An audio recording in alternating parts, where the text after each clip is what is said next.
ceerte ɗe. ceerte hakkunde jangde almasihu e jangde muhammad e ley ceertal hakkunde funaange e hirnaange ni jangiɗaade ɗumen ena laaɓtina wonde en jogaake lasli gooto belamaaji aljana ñamde e yerde.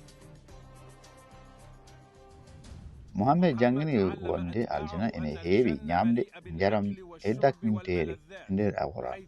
yeru aljana poranaɗo laaɓe ɓe nani ene nder hen maayo ndiyam e gufata manam amtata e maayo keddam manam kosam mo cafeki maggo waylatako e maayo sangara dakmitingo yaro gonduɗe e maayo jumri lemdam cafɗam woodi ni ɓe nder maɓɓe kala sifa teɓɓite te kadi wiyama tigi rigui hulɓe allah eɓe dofdi e guite ndiyam e teɓɓite ɗe ɓe katojini ñaame jare maleɗe ko gonnoɗon gollade ko no almasi o jangni ko lumbi ɗum ɗo fof nde o haaliri e demgal pulus laamu allah fawaki e ñamdu e yerdu laamu allah ko peewal nde ƴere e weltare nde ruhu ciniɗo o rokkata nde.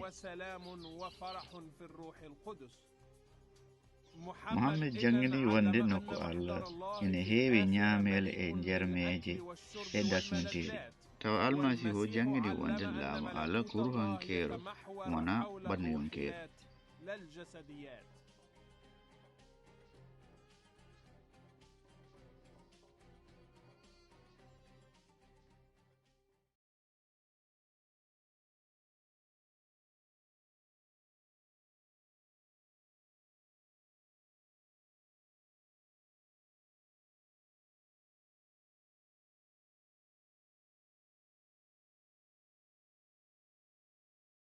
muhammed omo hulno seyɗani tawi o jangini dewo e makko yo hul seyɗani piɗeteɗo o tawa almasi o fooli seyɗani te rokki almuɓe mum ɓe bawɗe e dow mum.